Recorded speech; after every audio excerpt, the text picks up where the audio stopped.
Welcome back to my channel. It is Candace with a K here, where I normally talk books, beauty, and cakes. Today I am giving you my September recap. It was a busy month for the girl. I was only able to read 4 books, but they were 4 good ones. So let's really get into it, okay? First off, I was able to read Jennette McCurdy's book on I Wish My Mother Died. Is that the name of it? So Jennette is a child star, and by the time she rose to fame, I was past my child star Nickelodeon days. So I think she was either on iCarly or Victorious, or she was on one of those shows, right? And ultimately in her book, she's expressing how her mother's desire for her to be famous and like pushing her towards this child acting, in essence, caused her to have eating disorders and turn to alcohol. And so it was kind of like, I think, a book that all parents should read, just to understand the ways in which you could be pushing and imposing on your kids. On the other hand, I'm not a parent, I can't speak to that, but I do feel as though children do need to be pushed. And if you see your child excelling in something, I think it's rightfully so to continue putting them in these things. But I think Jennette became the money bag in the family, which also changes the dynamics. So she was able to kind of divulge the ways in which, you know, she was the producer and it was like, you gotta work. And just how Nickelodeon was kind of complicit in some of the things happening in the background, as far as I didn't know that the creator was kind of pedophile-like, or was a pedophile, I don't know. But nonetheless, I think it illuminates a lot of the things that parents should be aware of when it comes to children. I did think that was a great book, and I rated it, well, I try not to rate memoirs because that's somebody's story, so that's kind of hard. I also read Good Bad Girl by Alice Finney. Alice Finney is a cold piece of work, and I'm not gonna hold you. She got me with Daisy Darker. Daisy Darker was one of the greatest thrillers that I've ever read. Daisy Darker was a good one. Alex Finney does a good job of inserting unexpected twists in her stories. And I think she does an excellent job with Good Bad Girl as well. However, I think it was just a little bit slower for me, and the twist came too late. Although the twist was twisting. I can't tell you what the twist is because I feel like that just taints the book, because it is an unexpected twist to the book, but it is very much a good one. Writing is always impeccable. The way the story is brought together, put together, you never know the whodunit until they did it, for me. Now, I might not be the most intuitive and the most inquisitive, so maybe I can't put it together how people more quickly will put it together.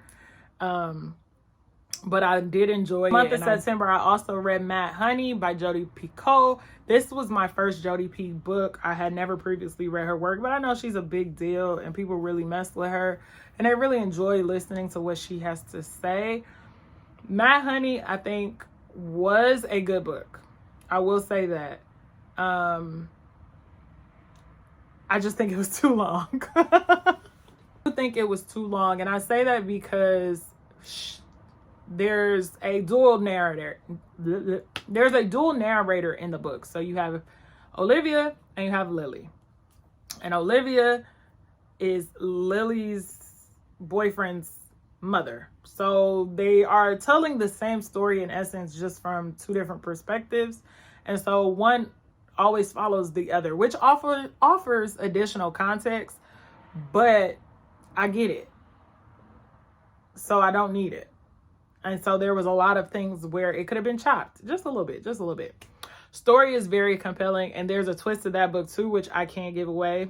I can give a further analysis and more in-depth recap of these books, and maybe I'll start doing that. I'll give you my overview for the month and then get really into them, so that we could really talk about it, and like I could drop the spoilers. But if you haven't read them, I don't like doing that because I think that's some shady shit.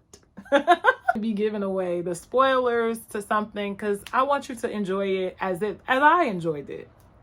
But it is such a well-written story. It's a timely story, I could say that. And it was my book club book, and it sparked a great discussion. They didn't want to stop talking about the book, okay? They was talking about the book for like a good hour and a half. So I think it's a lot to speak to. It's a lot going on, and anybody that's into like mystery would enjoy it. And then I also read this month was Viola Davis's memoir. Now, if you've never read Viola's memoir, or you have no real understanding of who Viola Davis is as a person, this book is so illuminating. So I didn't know Viola went through half the things she went through in her life. I just assumed that she was a product of a family that brought her up and pushed her into acting, because all I knew from her was that she was classically trained, which is Juilliard. I didn't even know where. I just knew she was classically trained. Like, if they call you a classically trained actor, you already know it's either Juilliard, Yale, or one of those top performing institutions. I just knew she was classically trained. In this book, you get all the tea and everything on her upbringing. And I didn't realize how poor she was. I didn't realize the environment that she was cultivated in.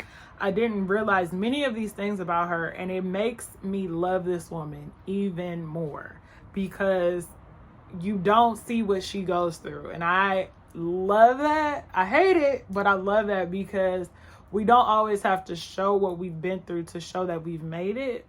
And I think I'm a Housewives girl. I love my Housewives. And that was kind of an argument that they were having on Real Housewives of New York. Is like, I don't have to give you this sob story for you to know that I've been through some shit. And like, I feel that way. And so I'm not one to wear my heart on my sleeve. I'm not one to ask for pity. I'm not one to do all of this. And so reading Viola's book, and actually I was listening to it, so I'm hearing her share her story. It was like so inspiring. This woman has manifested the life she has wanted for herself. And if that is not enough to say that life is about choices and life is about doing what you want and making it happen for yourself, I don't need anything else. Like, she really succinctly tells you, like, I knew this is what I wanted to do, so I did it. She also, not directly, but indirectly acknowledges all the people that saw something in her to push her further along as well, which I think is so important, because yes, we can do it on our own, but it's not always necessary. And some people are there to help you along the way. Viola's book was probably the best book that I've read this year. And again, I don't try and rate memoirs, because that's somebody's story. Although you might see me on Goodreads rate a memoir, I try not to. Sometimes I do. This was a good one. And I would read it over again whenever I'm feeling down, or listen to it rather. Hearing her share her story and just the intonations and the things, because it's her story, was just chef's kiss. So although it was a busy month, I've read some good ones. I enjoyed them all. Be sure to hit that subscribe button so that you can catch my next recap, and maybe even some of the in-depths that I want to talk about with some of these books. But make sure you also follow Candace with the K Reads. That is where I post all my book related information, so that you can stay in the know of what is going on when it comes to this reading. Okay. And I'll see you in my next video. Peace.